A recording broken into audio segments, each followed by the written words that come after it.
This is a presentation that I'm entitling Of Signs and the Siege. And I'm going to describe the history that occurred for Jerusalem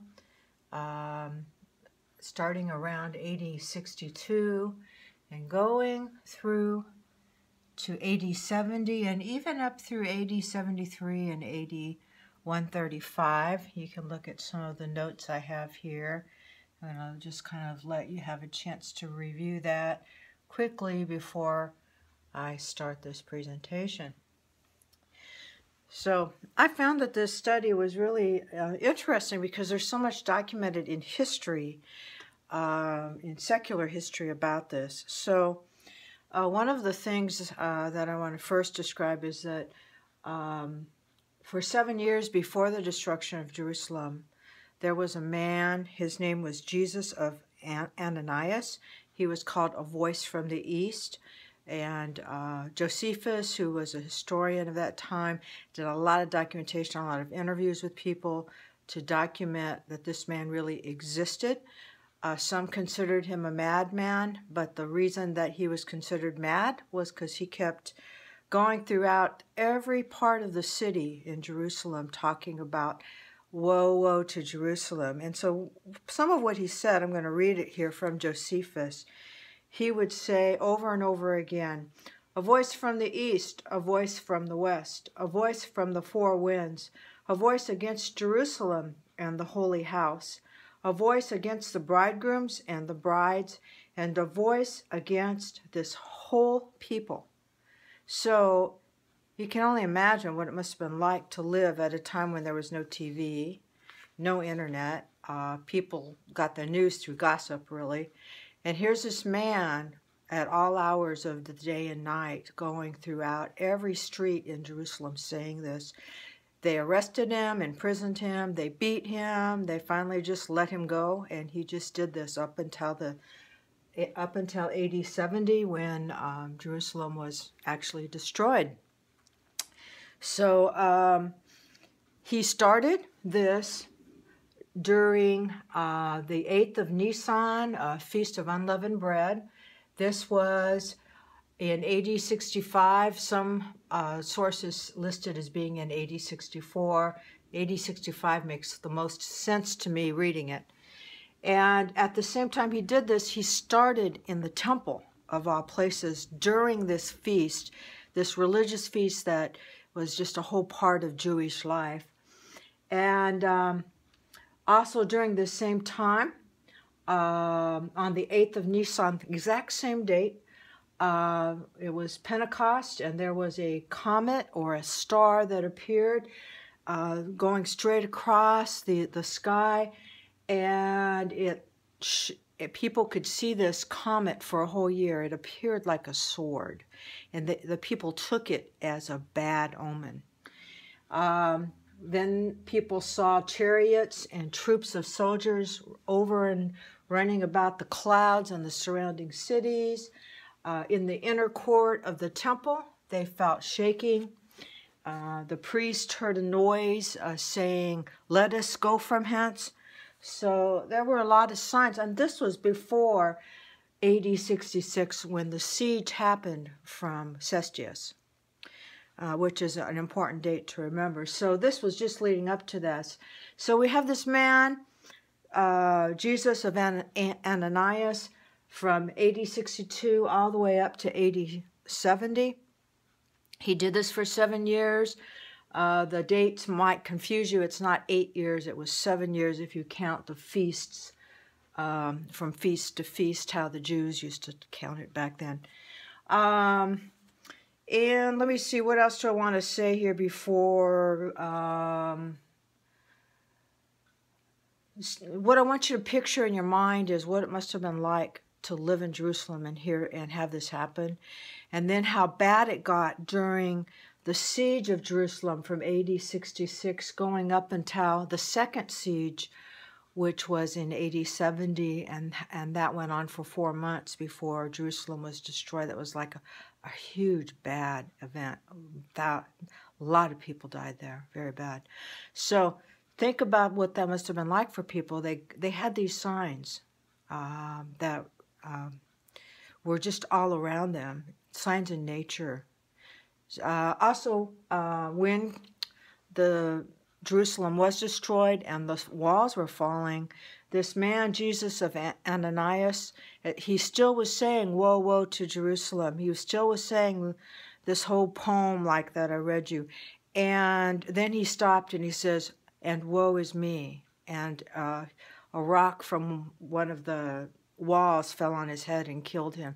He died in the destruction of Jerusalem. And history also records he was a loving, kind man. He was quiet. He didn't have the characteristics I would normally think go with someone who is, quote, mad or mentally ill. So that's kind of interesting. So about some of the signs that occurred leading up to the first siege of Jerusalem, and then some of the signs that occurred after that. And I want to be clear that you can find this information just by Googling it, looking it up on Wikipedia. Things you can Google are Josephus, the history with the destruction of Jerusalem, AD 70, AD 66. You will get a bit confused because sometimes they put the Jewish dates for those years. That gets confusing. I don't understand that. It's easier for me to understand AD 66 and AD 70. So, and you can also find if you Google Jesus of Ananias and A Voice from the East, you can find Josephus's account for that history with him, and that takes a couple of pages just to read through. It's interesting material. So before we continue, I think it's important to note what Jesus said about the destruction of Jerusalem. He was walking out of the temple with his disciples one day, and this was documented in Matthew 24. The disciples were calling his attention to how beautiful the temple was. It was one of the wonders of the world. And Jesus said that the temple would be destroyed and that there would be no stones left upon each other. And that's been true. And so that shocked the disciples. So then they asked him some questions. So you will find in Matthew 24, verses 1 through 3, that the questions that the disciples asked Jesus are, when will this happen? The destruction of Jerusalem. What are the signs we will see? And what will those signs be that tell us about his coming, Jesus' coming? And what will the signs be that tell us about the end of the world? So those were three questions. In a way, it seems like there were four questions, okay? So Jesus told them three things. First off, in Matthew 24, verses 15 through 20, he talked about something called the abomination of desolation. You will find this in several chapters of Daniel. So Daniel the prophet also spoke of this. And he said that the sign with the abomination of desolation would be when this stood in the holy place.